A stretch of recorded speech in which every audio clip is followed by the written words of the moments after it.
po kaming karapat-dapat na lumapit sa inyo. Hindi dahil talagang kami on our own ay karapat-dapat, kundi dahil lang sa inyong habag, dahil lang sa inyong grasya. Cleanse us, empower us. And Lord, nawa sa darating pang mga pinahihiram mo sa aming panahon, thank you Lord for another year of life. Nawa matagpuan mo kami na mas mature kaysa dati.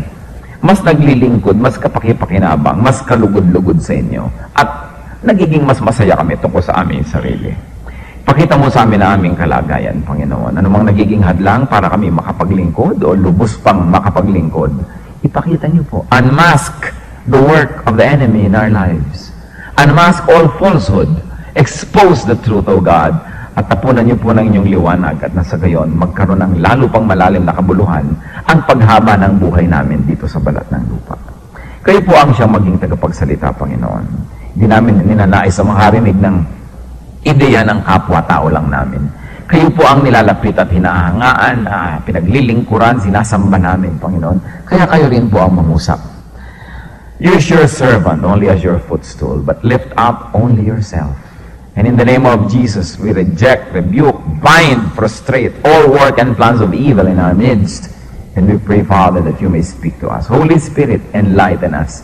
Give us eyes that see, ears that hear, and Lord, enable us, teach us to have hearts that obey. In Jesus' mighty name, we pray with confidence and thanksgiving. Who can go for God? Sino ang maaring humayo? Sino maaring isugo para sa kagawain ng Panginoon? Sa Isaiah chapter 1, verse 1, the vision concerning Judah and Jerusalem that Isaiah, son of Amos, saw during the reigns of Uzziah, Jotham, Ahaz, and Hezekiah, kings of Judah. Ito pong ministry ng propetang si Isaiah, inintroduce itong chapter 1, verse 1. Nang ganun lang ang introduction na binigay tungkol sa kanya at wala na tayong ibang alam pa tungkol sa kanyang personal na buhay, liban sa siya ay anak ni Amos, son of Amos, is the only background information that was given us. Isaiah prophesied concerning Judah during the reign of 4 kings. Ang haba ng kanyang ministry, o napakaiksi naman ng reign ng 4 na hari. So this is about 700 BC. Ito po ang ating pinag-uusapang panahon. At tayo po tumalon sa Isaiah chapter 6 para makapunta tayo sa issue ng who can go for God. Magandang tanong ito sa mga naglilingkod na sa Diyos at sa mga hindi pa, ngunit nagnanais maglingkod. Isaiah 6 verses 1 to 4. Para rin sa mga hindi pa nakapaglilingkod at walang balak maglingkod dahil siguro nabubulag tayo ng kaaway sapagat ang lahat ng anak ng Diyos ay dapat naglilingkod. Isaiah chapter 6 verses 1 to 4. In the year that King Uzziah died, I saw the Lord seated on a throne, high and exalted, and the train of his robe filled the temple. Above him were seraphs, each with 6 wings. With 2 wings they covered their faces, with 2 they covered their feet, and with 2 they were flying. And they were calling to one another, Holy, holy, holy is the Lord Almighty. The whole earth is full of his glory. At the sound of their voices, the doorposts and thresholds shook, and the temple was filled with smoke. And may the Lord unlock for us the mystery of this word so we can apply it in our lives. So what do we see here? That the Lord showed and that the Lord revealed his majesty to Isaiah through a vision. Sa pamamagitan ng isang pangitain, nagpakilala ang Panginoon at nagbigay siya ng patikim ng kanyang kaluwalhatian, his glory, his majesty. And what did Isaiah see? That the Lord was seated on a throne. In other words, nagpakita po ang Panginoong Diyos kay Isaiah bilang hari, na siya ang tunay na hari. Tignan niyo po ang timing in the year that King Uzziah died. Nung namatay ang physical, political, human king ng Israel, ay nagpakita ang Panginoong Diyos na nakaupo sa trono. Para bang ipinapakita na mamatay man ang hari ng tao at ang taong hari, nandito naman ang tunay na hari, you should feel secure. Mawala man ang mga human beings, tuloy ang kingdom of God. Ganon din naman ang kingdom of God on earth, ang church, mawala man ang mga human beings, tuloy ang gawain ng Panginoon kasi siya naman ang leader, siya ang tunay na king. What a good assurance that when the political king that human beings were relying on died on that same day, the King of Kings showed himself to the prophet seated on the throne. Na parang sinasabi, huwag kayong mag-alala, tuloy ang paghahari ng Diyos sapagkat tao lang na yung namatay, ang Diyos ay buhay at nakaupo sa trono. Kumisan po tayo mga tao sobrang umaasa sa kapwa-tao. Paano na ako pag namatay ang tatay ko? Paano na ako pag nawala ang girlfriend ko? Paano na ako pagka yung presidente ng kumpanya namin nawala, nagsara ang kumpanya? Paano na ang church pagka ang isang deacon, isang pastor, isang leader nawala? Siyempre tutuloy ang mundo kasi God is seated on His throne of glory. Hindi titigil ang lahat dahil lang nawala ang isang tao. Ang mga tao ay kasangkapan lang, pinadadaluyan lang ng pagpapala, subalit hindi nawawala yung pinagmumulan nun. So the Lord was seated on a throne, high and exalted. And what else did Isaiah see? That the Lord's robe filled the temple. Alam niyo po yung kasuotan natin, kadalasan, nagiging simbolo rin niya ng ating ranggo sa buhay, ng ating karakter, ng ating buong pagkatao. Kaya kung nakikita mo ang suot naman ito, ano ba naman suot ng babaeng ito? 2 salompas na lang yata. Di ba? So nakikita mo ang pagkatao, bakit ibinibilad ang katawan? Kung nakikita mo naman na close neck, long sleeve, conservative yata ang taong ito. Pag nakikita mong napakagara ng kasuotan, aba, ito siguro ang amo.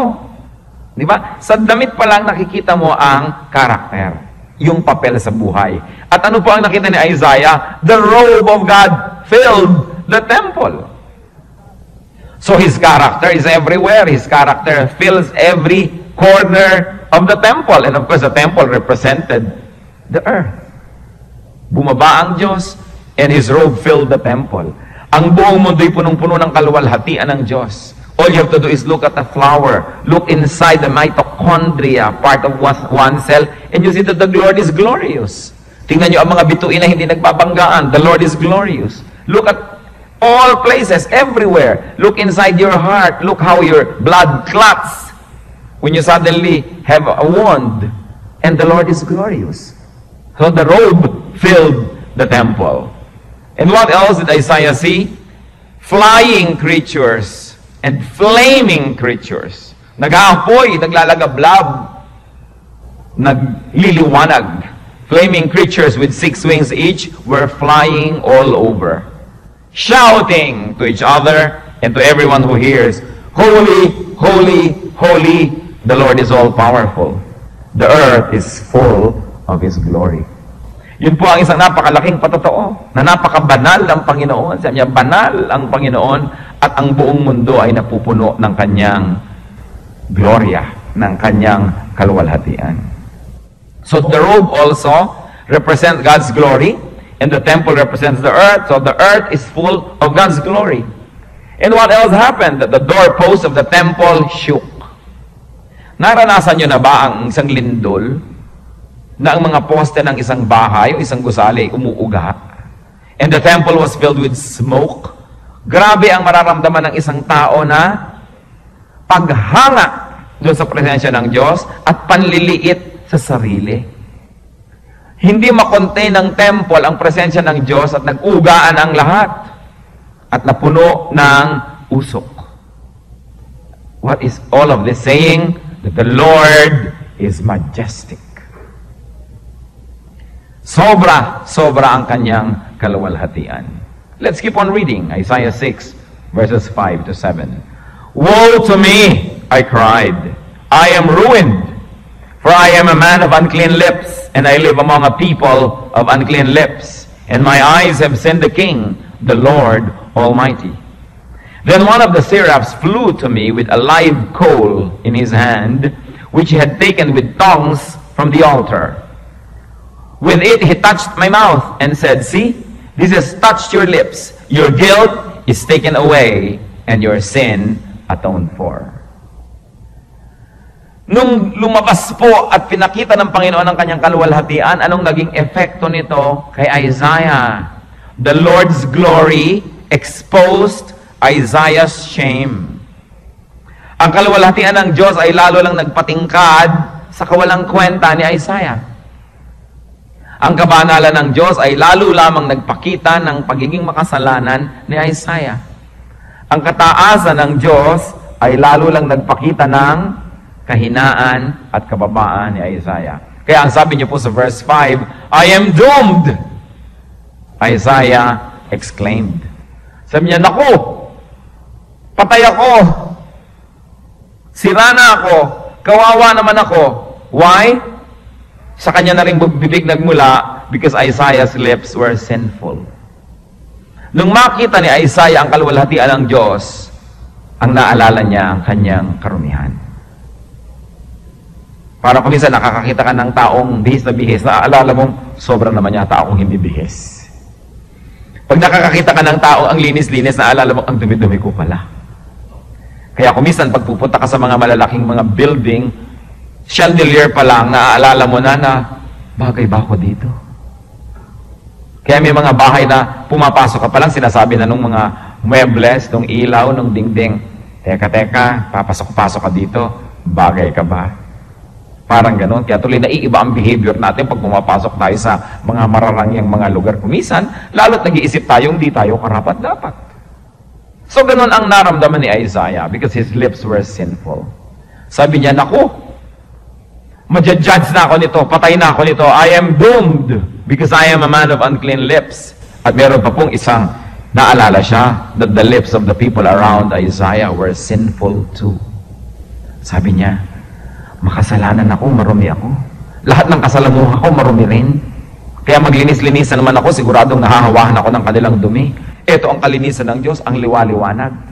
Di po ba kaya nga madidilim yung mga lugar ng mga bahay-aliwan para magmukhang maganda yung mga hindi naman talaga kagandahan? Kasi sa dilim, natatakpan na yung mga peklat-peklat mo, kung ano-ano mo. Di ba? Kaya yung mga bahay, gusto mo dim lighting para hindi halata lahat yung bakbak na pintura, yung mga sira-sira dyan. Pag inilawan mo ng gusto, makikita lahat ng imperfection. Nagliwanag dahil sa presensya ng Diyos. Ang sabi ni Isaiah, woe is me. I am a man of unclean lips and I live among a people who have unclean lips as well. So, Isaiah saw God. Yun ang maganda doon. Sabi niya, woe is me, I have seen God. You know why? Bakit niya nasabing, patay ako? Because people were not allowed to see God. Noong mga panahon na ito po, seeing God equals being judged. Because when you see God, you die. Kaya pag may mga presensya, mga even angelic beings, what do people do? They bow down to the ground para hindi sila makakita ng anuman. Tinatakpan nila ang kanilang muka, pumipikit sila, sapagkat di mo dapat makita ang kaluwalhatian ng Diyos. Subalit ang Diyos nagpakita ng kanyang kaluwalhatian, nagniningning, naglalagablab, umuuga ang mga poste na pupuno ng usok. At sabi ni Isaiah, patay ako nito. Kaya sa Genesis 32 verse 30, so Jacob called the place Peniel, saying, it is because I saw God face to face, and yet my life was spared. Isa pa tong si Jacob na nakita niya ang mukha ng Diyos. Siyempre, only a representation of the face of God. Nagkatawang tao kasi yung Diyos. Pero kahit pa nga nagkatawang tao lang, yung mukha nung kinatawan na yon, hindi mo pa rin dapat makita. Pero sabi ni Jacob, nakita ko ang mukha ng Diyos at hindi ako namatay. Grasya yon. Kasi nakamamatay pag nakita mong Diyos. Parang sobra siyang tama pagka kayo'y nagtasalubong. Sobra ka ng mali. Kaya dapat ang tunay po nating attitude when we worship God is that of humility. Hindi yung haharap ka sa Diyos para manalangin, tapos sinusumbatan mo, Diyos, Lord, type ako ng type, offering ako ng offering, ba't di pa kayo mayaman? Serve ako ng serve sa iyo, bakit di mo binibigay yung gusto ko? Basta kayo kukuha ng lakas ng loob na manumbat sa Diyos, samantalang makita mo lang yung Diyos, mamamatay ka dapat. Dahil sobra siyang tama at sobra tayong mali. What was the right thing that Isaiah did when he faced the glory of God? Isaiah acknowledged his sinfulness. Isaiah acknowledged his unworthiness to see God. Sabi niya, hindi ako karapat-dapat. Marumi ang aking dila, masama ang aking pananalita. Naliligid ako ng taong ganun din kasasama ang mga pananalita. Tapos makikita ko ang Diyos. Ano po ba ang dapat na mangyari pag nakikita natin glory ng Diyos? God's glory shows us our shame. Kaya yung temple din nung ipinagawa, ang ganda-ganda, para makita ng tao kung ano ang kinatawan ng Diyos, kagandahan, katotohanan, kalinisan, kabanalan. Kaya ikaw ting haharap doon, nag-iisip, ano kaya akong lagay ko? Paano kaya ako makakapasok dito nang hindi ako mahuhusgahan ng Diyos? Yung tamang attitude of humility. So what was the result of Isaiah's acknowledgement of his sin? Kinilala niya ang kanyang pagiging marumi. Anong naging bunga? One of the living creatures flew over to Isaiah with a burning coal taken from the altar. At nakita niyo ang Diyos, how orderly, and even his angels. Meron pang sipit apoy, meron pang pang-ipit, may malaking tiyane na ginamit ang anghel para kuhanin yung isang baga na haapoy at ipinahid sa labi ni Isaiah. The angel touched Isaiah's lips with this burning coal at sinabi, "O ayan, dahil kinilala mo ang iyong kasalanan, kinilala mong hindi ka dapat dito, hindi ka dapat humarap sa Diyos, heto, hinipo na at nadampian na ng babagang bagay na ito galing sa altar ng Diyos ang iyong labi." Ibig sabihin, ang mga kasalanang ipinapahayag mo sa Diyos ay pinatawad na, hindi ka na guilty. What can we learn from Isaiah here? That acknowledgement of sin and one's sinfulness brings about cleansing. Kahit po sa ating mga kapwa-tao, pag sinisisi ka ng asawa mo, ikaw, ganyan. Pag sinabi mong, oo nga, mali nga talaga ako, patawarin mo na ako. Di ba tapos na ang argumento? Kaya humahaba mo, ikaw, babalikan mo pa ngayon yung nag-a-accuse sa'yo. So hindi kayo tumigil ng akusasyon sa isa't isa. O kaya sinabi, hindi, mali ka, hindi ako ganyan. Humahaba. Pero oras na alam mong mali ka, tinanggap mong mali ka, tapos na ang argumento. Forgiveness is not far behind. So the presence of God is meant to make us realize and acknowledge our sins.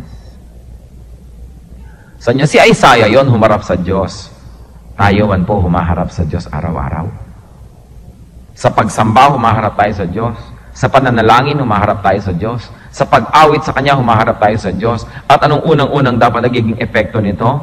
That we feel so sorry for our sinfulness.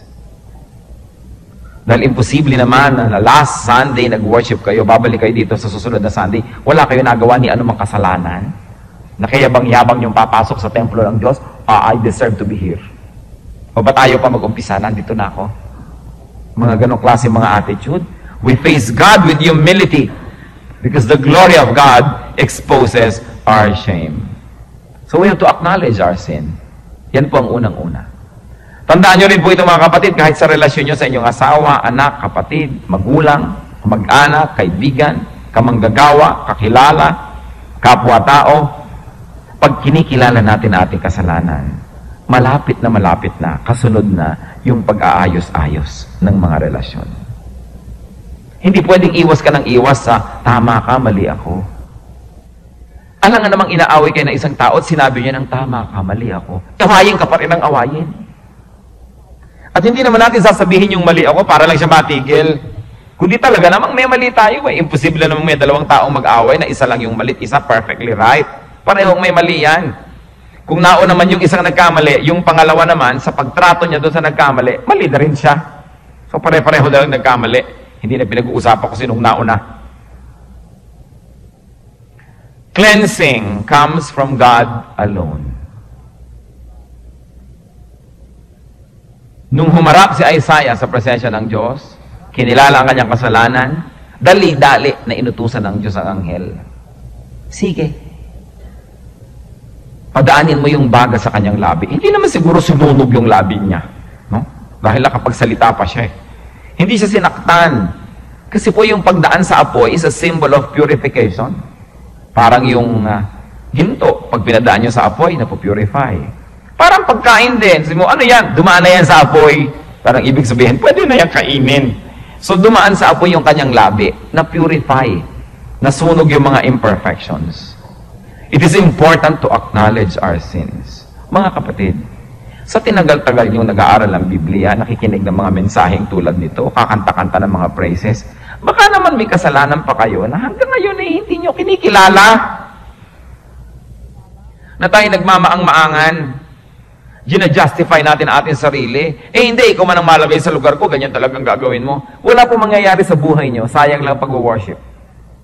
Hanggat di natin kinikilalang talaga nga, I am a man of unclean lips, I am a man of unclean hearts, I am a woman of an unclean mind. Hanggang hindi natin sinasabi yun sa Panginoon, ipinagtatapat sa Kanya, hindi tayo malilinis. Tatanda na lang tayo at kakamatayan na lang natin yung kaka-praise the Lord na yan na walang mangyayari sa buhay natin. So ang tanong, heto na naman, meron na naman bagong taon sa ating buhay. Baka naman mga lumang kasalanan na naman yung dala natin, wala na naman tayong intention man lang na kilalanin na kasalanan yon.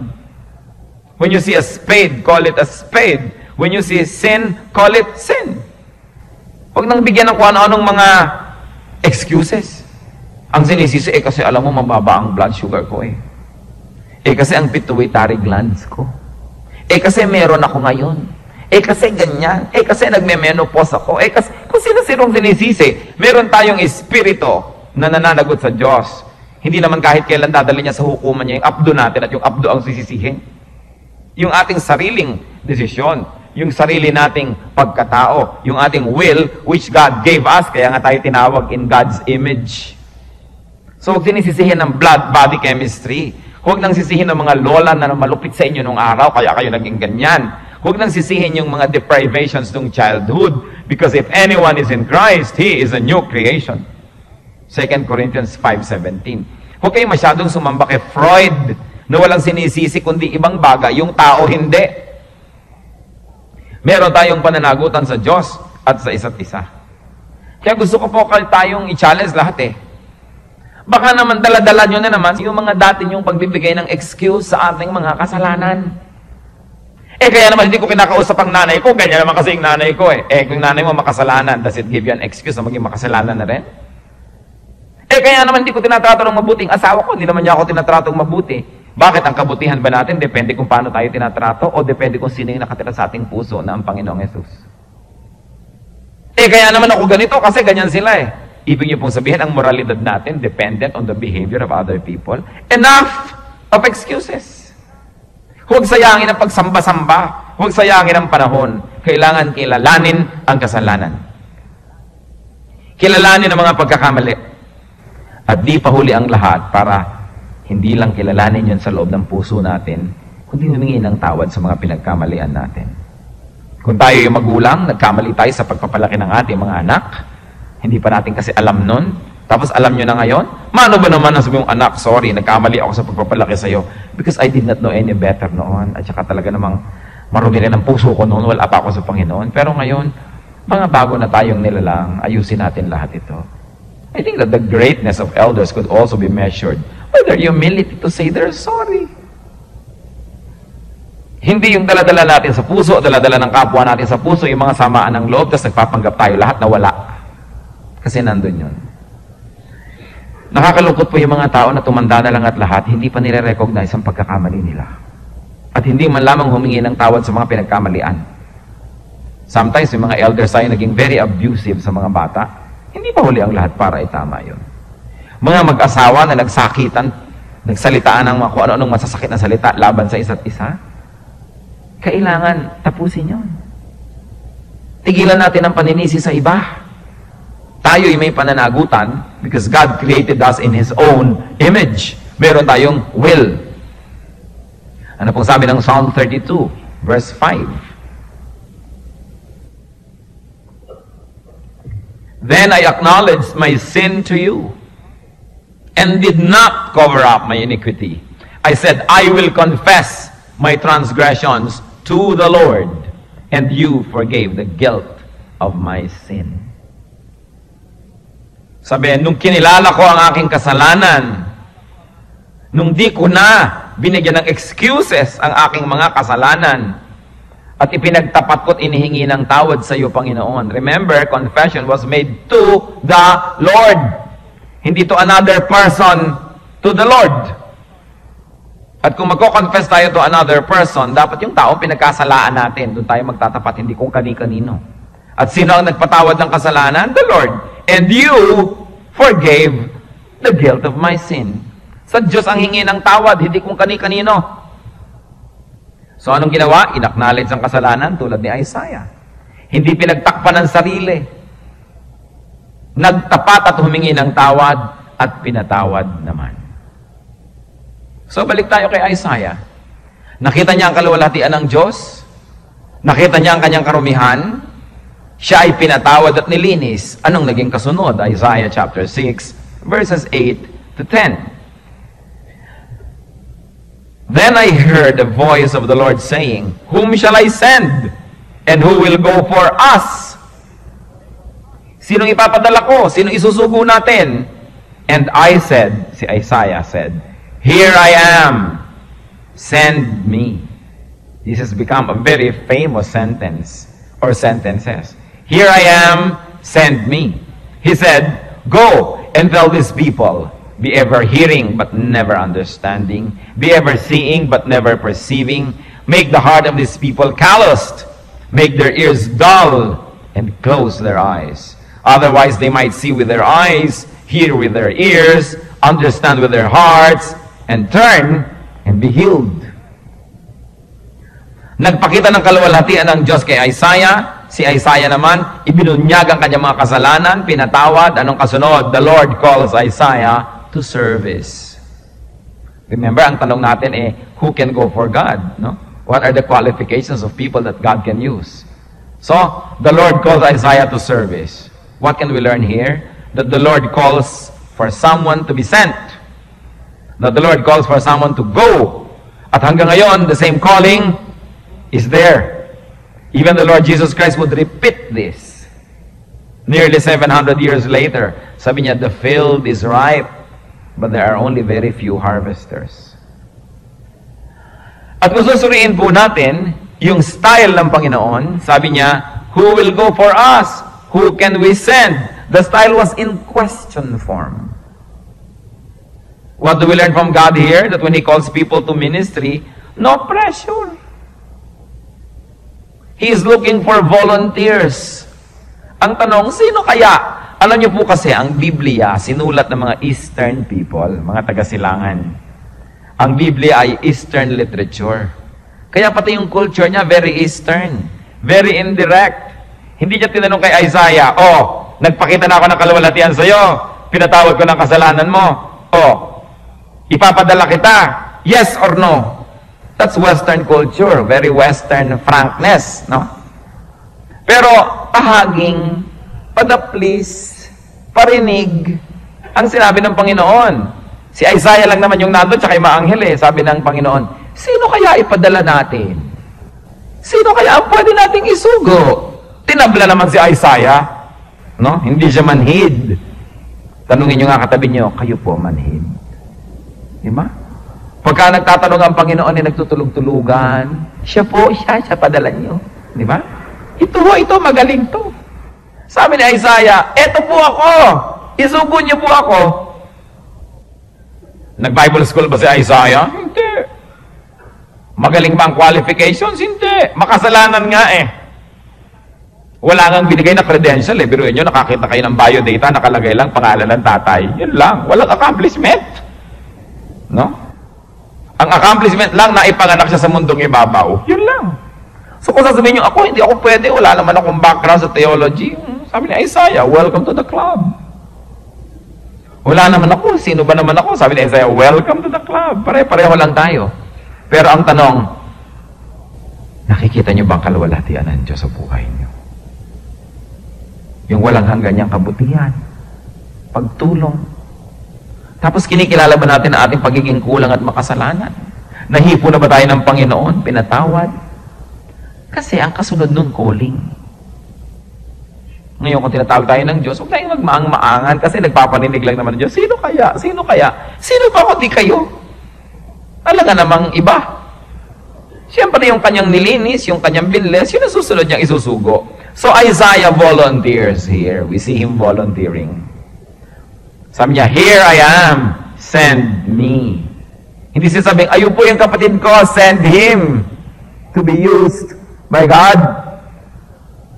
1 Peter 2:9, concerning Christians, believers, but you are a chosen people, a royal priesthood, a holy nation, a people belonging to God.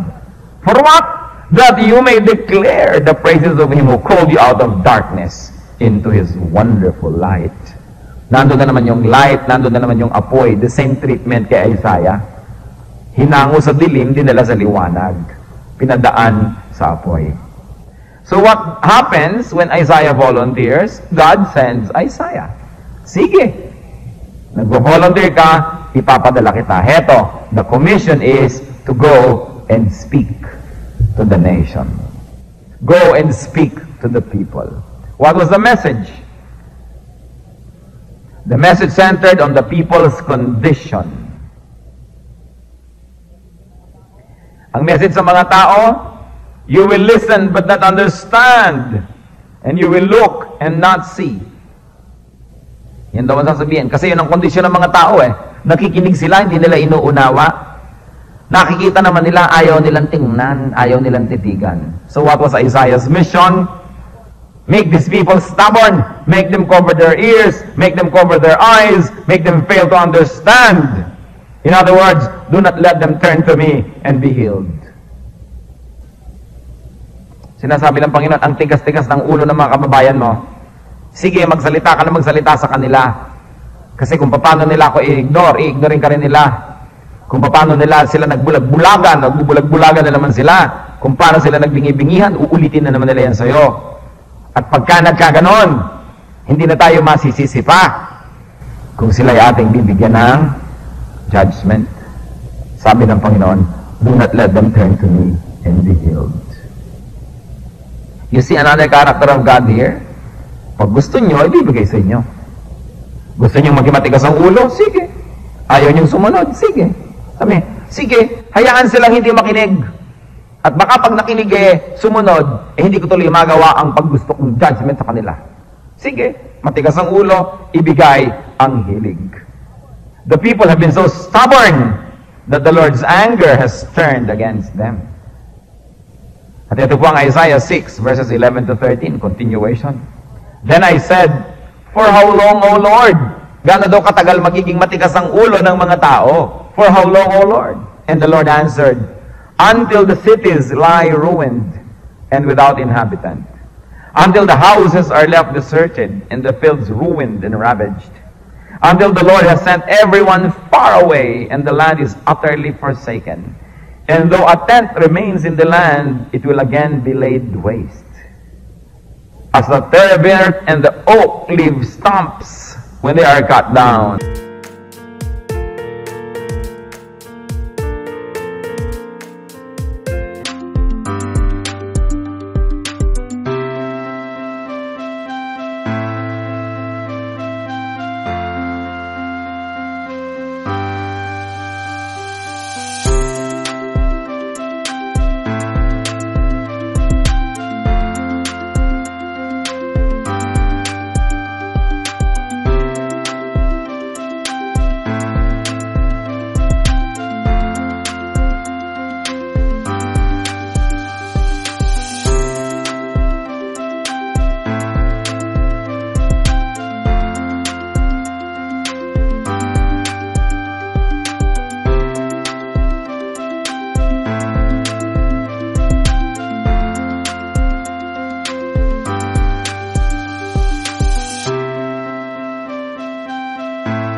Your God, who is among you, is a jealous God, and his anger will burn against you, and he will destroy you from the face of the land.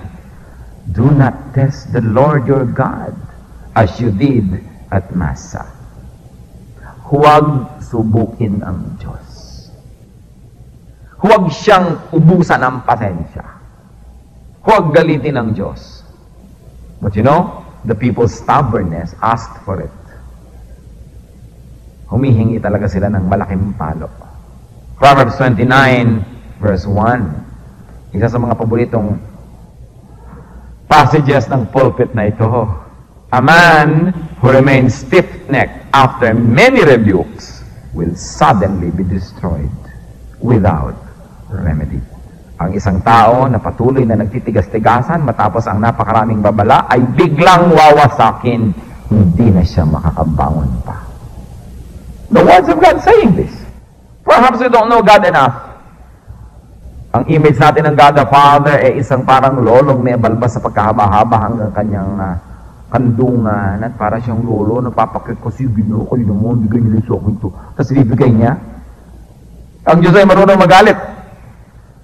At pag nagagalit siya, with feelings. Bumubuka ang lupa, lumulunok ng mga taong buhay. Bumababa at umuulan ng apoy para tupukin ang mga tao.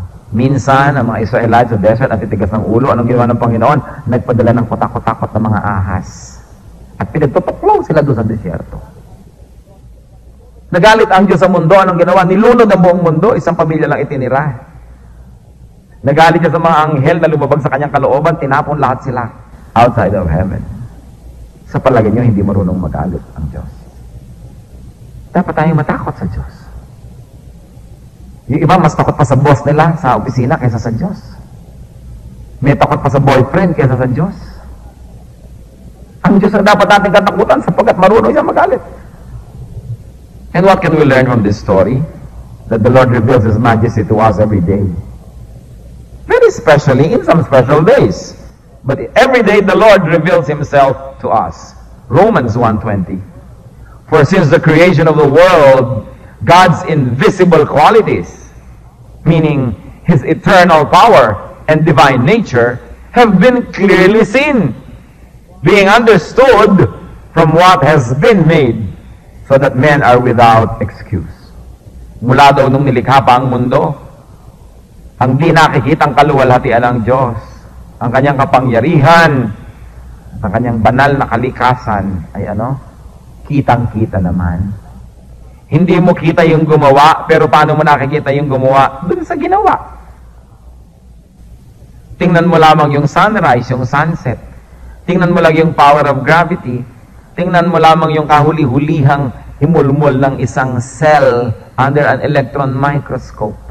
O tingnan mo yung kalalayong mga bituin through big telescopes. Kaya microscope o telescope, lumayukat, lumapit, hindi maubos ang kaluwalhatian ng Diyos. When you look at the human body, the wonder of its creation and nature, sabi niya, hindi nyo kailangang makita ang Diyos. Kita niyo naman ang kanyang ginawa eh. Pag nakikita niyo ba yung pyramids of Egypt, kailangan niyo pang makita yung mga gumawa. Sabi niya, talagang ang galing ng gumawa nito ah. Pag nakikita niyo yung mga Ifugao rice terraces, ang galing naman ng mga gumawa nito kahit matagal na silang wala. May patunay na may gumawa kasi nakikita niyo yung ginawa. Kaya sabi, nung paman, andyan lahat ng pruweba. Yung naghahanap ng pruwebang may Diyos, subukan mong hiwain ang sarili mo. At kung paano umaampat yung dugo, bakit nag-iisip yung dugo na umampat siya at hindi siya umaubos? Alam mo, may design ng human body. At hindi ko na kailangan sabihin pa sa inyo na yung mga thrombin sa dugo ay nire-release yung mga kuno-ano dyan at nagiging parang net, hinaharap nila yung mga cells. May disenyo. Tingnan nyo yung human heart, grabe. Hindi tumitigil ng pag-pump hanggang tayo halabutan ng hininga. Pero siya nagsusustain sa sarili niya. Hindi nyo kailangan ng pruweba. Ayan araw-araw ang pruweba. So paano natin mamimiss yung kaluwalhatian ng Diyos? Sabi niyo, iba naman sa Isaiah, nakita niyo talaga yung temple na fill ng God's glory. Ba't ang buhay niyo ba hindi puno ng God's glory? Paano tayo pinapakain araw-araw? Paano niya tayo nililigtas sa mga sakuna? Paano tayo nagkakaroon ng tulog na mahimbing kahit pa maraming suliranin? Ang pagkilos ng Panginoon ay kamanga-manga. And God's glory is meant to show us our condition. God's glory is meant to lead us to brokenness. Ano po ba ang malalim na sakripisyo at handog sa Diyos? Psalm 51:17. The sacrifices of God are a broken spirit, a broken and contrite heart. O God, you will not despise. Lumalabas ang bango natin at halimuyak sa Diyos kung para tayong bulaklak na nadudurog. Pagdurog ang ating puso dahil sa ating kasalanan, dahil sa ating pagsisisi, lumalabas ang maganda. Napapatawad tayo ng Panginoon. God's glory is meant to lead us to repentance. Romans chapter 2, verse 4. Or do you show contempt for the riches of His kindness, tolerance, and patience, not realizing that God's kindness leads you toward repentance? Huwag niyo sabihing mabait ang Diyos, lagi niya akong papatawarin. Hindi yun totoo. Ang kabaitan ng Diyos ay nandyan para tayo magsisi, para tayo turuang magbagong loob, magbagong buhay, hindi para laging konsintihin ng ating mga kasalanan. God's kindness is meant to lead us to repentance. And once repentance happens, repentance leads to cleansing. Sa paghihingi lang ng tawad, pagkilala ng kasalanan, tayo nalilinis. Walang ibang paraan. Cleansing leads to calling. And God calls people to serve Him.